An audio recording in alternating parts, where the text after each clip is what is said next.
साथियों नमस्कार, स्वागत है आप सभी लोगों का जीएस फोरम ऑफिशियल में।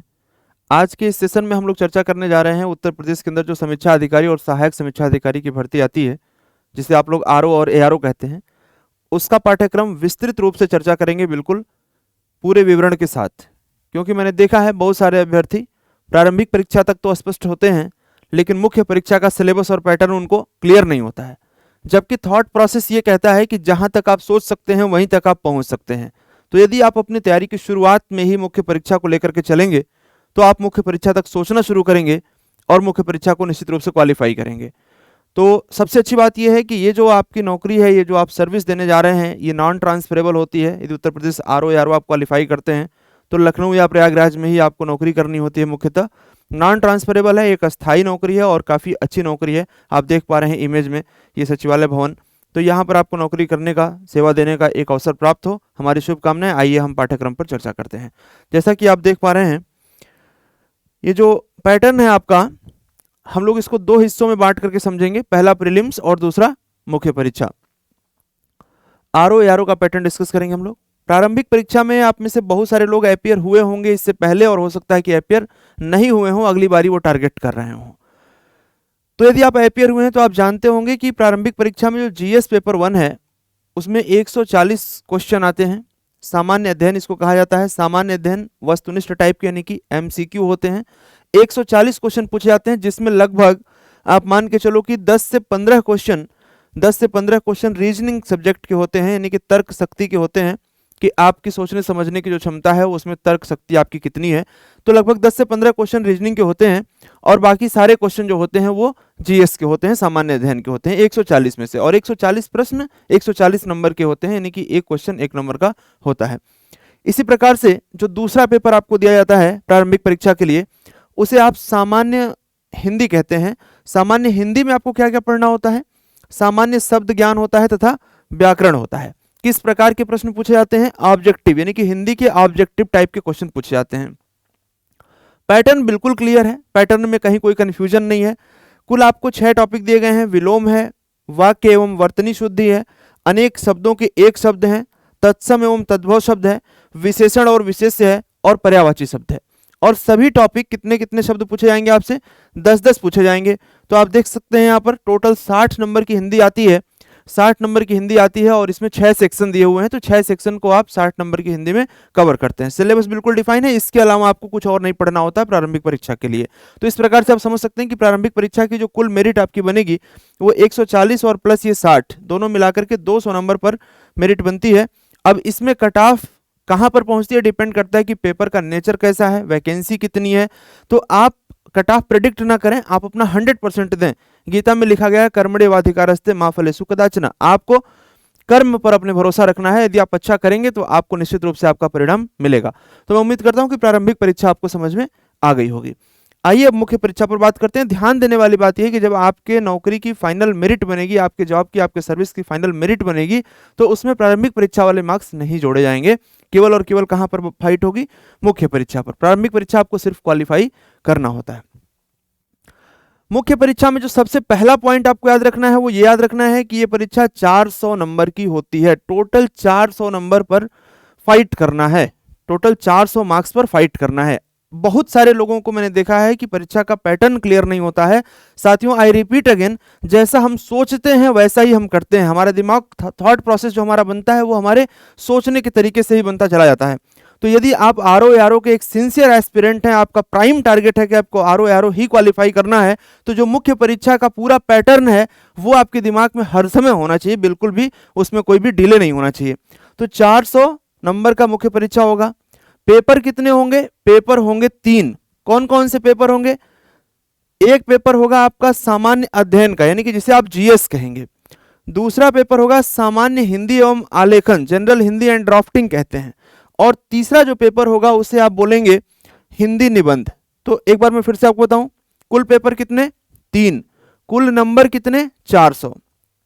पहला पेपर सामान्य अध्ययन का, दूसरा पेपर सामान्य हिंदी और आलेखन का, और तीसरा पेपर हिंदी निबंध का। अब इन पेपर को हम नंबरों में बांटेंगे तो पहला पेपर जो सामान्य अध्ययन का है वो 120 नंबर का होगा। दूसरा जो पेपर है उसमें 2 सेक्शन होंगे, कुल मिला जुला करके 160 नंबर का, और तीसरा हिंदी निबंध 120 नंबर का। इस प्रकार से कुल जोड़ेंगे तो 400 नंबर होगा। अब आइए समझते हैं कि किस प्रकार के प्रश्न पूछे जाएंगे आपसे मुख्य परीक्षा में। तो जब हम बात करते हैं सामान्य अध्ययन की, तो देखिए यहाँ पर ये सामान्य अध्ययन वस्तुनिष्ठ प्रवृत्ति का है, यानी कि एमसीक्यू टाइप का है, ऑब्जेक्टिव टाइप का, एमसीक्यू टाइप का है। तो ये आपके लिए एक आसान हो जाता है कि जीएस के अंदर आपको यहाँ पर डिस्क्रिप्टिव नहीं लिखना है, क्या करना है, एमसीक्यू लिखना है। एमसीक्यू आपको आंसर करना है, कुछ उसमें आपको अपना डिस्क्रिप्शन नहीं लिखना है। बिल्कुल जैसे आप प्रीलिम्स दे रहे होते हैं ऐसे ही आपका मेंस हो रहा होता है। लेकिन यहां पर एक बात मैं अलर्ट करूंगा, आप में से अधिकांश लोग यह समझने की गलती करते हैं कि यदि एमसीक्यू है तो नेचर ऑफ क्वेश्चन बड़ा आसान होगा। साथियों, आसान नहीं होता है, क्योंकि ये मेंस में वो क्या करते हैं, एमसीक्यू के माध्यम से ही आपकी कंप्लीट नॉलेज की जानकारी ले लेते हैं। क्वेश्चन की लेंथ बड़ी होती है, क्वेश्चन काफी अच्छे लेवल के होते हैं, इसलिए तैयारी को थोड़ा डीप में जाकर के आपको करना होगा। इसके बाद हिंदी, सामान्य हिंदी और आलेखन की हम बात करें तो यहां पर देखिए परंपरागत प्रवृत्ति के प्रश्न पूछे जाएंगे सब्जेक्टिव नेचर के। क्या होगा, पहला टॉपिक आपसे पूछेंगे कि दिए हुए गद्यांश का शीर्षक, सारांश एवं 3 रेखांकित अंशों की प्रश्नों की व्याख्या करिए। बिल्कुल वैसे ही जैसे आपने क्लास 9th या 10th में कभी सामान्य हिंदी में कोई गद्यांश पढ़ा होगा, उसके लिए एक आपने शीर्षक दिया होगा और उस पर आधारित जो प्रश्न पूछे गए होंगे उनका आपने जवाब दिया होगा। तो इसका पैटर्न बिल्कुल क्लियर है, 3 + 6 + 12 21 नंबर का ये होगा। इसके अलावा किसी दिए हुए सरकारी पत्र का टेबुलेशन आपको करना रहेगा, 15 नंबर का ये रहेगा। सरकारी पत्र आपको दिया रहेगा, उसका टेबुलेशन आपको करना होगा। इसी प्रकार से जब आप शासन में आएंगे तो आपको पत्राचार करना पड़ेगा। पत्राचार की एक व्यवस्था है शासन प्रणाली के अंदर, तो उसमें आपको शासकीय पत्र लिखने होंगे, अर्धशासकीय पत्र लिखने होंगे, कार्यालयीय आदेश या परिपत्र लिखना होगा, विज्ञप्ति या टिप्पण लिखना होगा या प्रतिवेदन लिखना होगा। इनमें से कुछ भी आपसे लिखने के लिए दे सकते हैं और ये होगा पूरा आपका 24 नंबर का। अगले टॉपिक पर बात करें तो जो प्रशासन के अंदर शब्दावलियां चलती हैं, जो शब्द, प्रशासनिक शब्द जो प्रयोग किए जाते हैं सिस्टम के अंदर, सरकारी तंत्र के अंदर, उनमें से आपसे सवाल पूछे जाएंगे। और कहा जा रहा है कि इन शब्दावलियों को आपको अंग्रेजी से हिंदी में, हिंदी से अंग्रेजी में बताना रहेगा। मुहावरे और लोकोक्तियां पूछी जाएंगी। इसके अलावा थोड़ा सा कंप्यूटर का बेसिक आपसे पूछा जाएगा। और इसके अलावा देखिए ये सब मिलाकर के जितना मैंने आपको यहां पर बताया है, ये सब मिलाकर के हो जाएगा 100 नंबर का। ये हो जाएगा पूरा कितना, टोटल जोड़ेंगे आप 100 मार्क्स का हो जाएगा। और इसी पेपर में, यानी कि पेपर 2 में ही यहां पर आपको खंड 2 मिलेगा, ये पार्ट 2 मिलेगा, जिसमें आपको सामान्य शब्द ज्ञान एवं व्याकरण पूछा जाएगा। ये सब्जेक्टिव नेचर का, इसमें देखेंगे विलोम होगा, वाक्य एवं वर्तनी शुद्धि होगी, अनेक शब्द होंगे और उसके बाद से तत्सम तद्भव होगा और विशेष और विशेषण होगा। और ये सब कितने कितने नंबर का, 12-12 नंबर का। और ये आपका होगा 60। तो इस प्रकार से जो दूसरा पेपर हो गया कितना, 100 और 60, टोटल 160 नंबर। फिर आगे बढ़ते हैं पेपर 3 की तरफ। मेंस का जो पेपर 3 है, पेपर 3 का नाम ही क्या है, हिंदी निबंध। साफ साफ समझिएगा बात को। कहा जा रहा है कि इस प्रश्न पत्र के अंतर्गत 3 प्रश्न होंगे, यानी कि 3 प्रश्न होंगे। प्रत्येक प्रश्न के एक एक शीर्षक का चयन करते हुए दी गई शब्द सीमा में कुल 3 निबंध लिखने होंगे। So finally you should be clear कि आपको निबंध लिखना कितना है, 3। एक निबंध नहीं लिखना है, 3 निबंध लिखना है। और 3 निबंध आपको 3 घंटे के अंदर लिखना है। दी हुई शब्द सीमा होगी, 3 निबंध 3 घंटे के अंदर आपको लिखना है। जो टोटल मार्किंग होगी इसकी वो होगी 120 नंबर की, यानी कि 40-40 और 40 के, 40-40-40 के शब्द सीमा कितनी होगी, 600 शब्द की।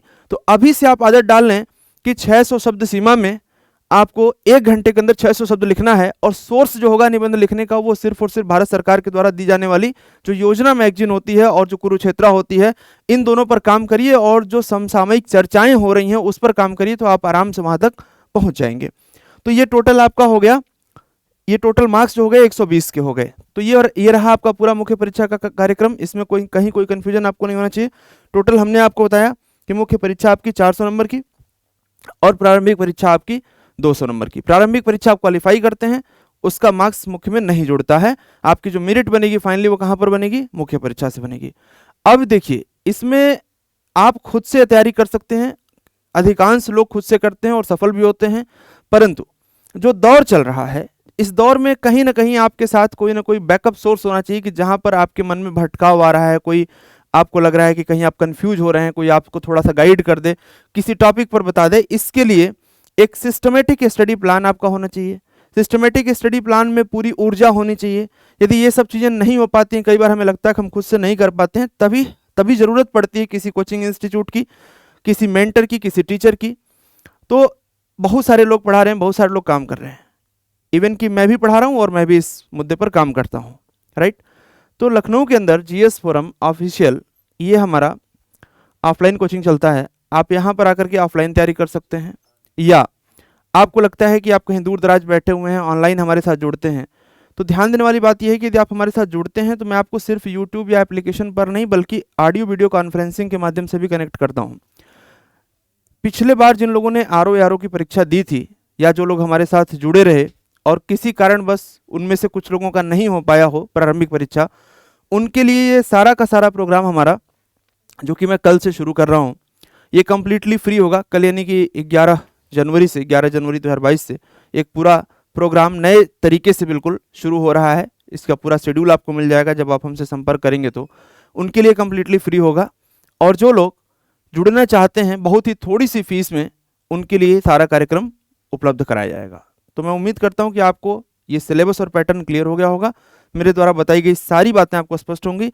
यदि कोई कन्फ्यूजन है या कहीं कोई आपके मन में कोई और प्रश्न है, तो आप हमारे दिए गए कॉन्टैक्ट नंबर पर, जो कि डिस्क्रिप्शन में होगा, आप उस पर कॉल करके या मैसेज करके मुझसे बात कर सकते हैं। और हम आपकी इस सफलता की यात्रा में आपके साथ हर समय खड़े हैं, जैसा कि आप हमें उचित समझें। बहुत बहुत धन्यवाद। Thank you so much.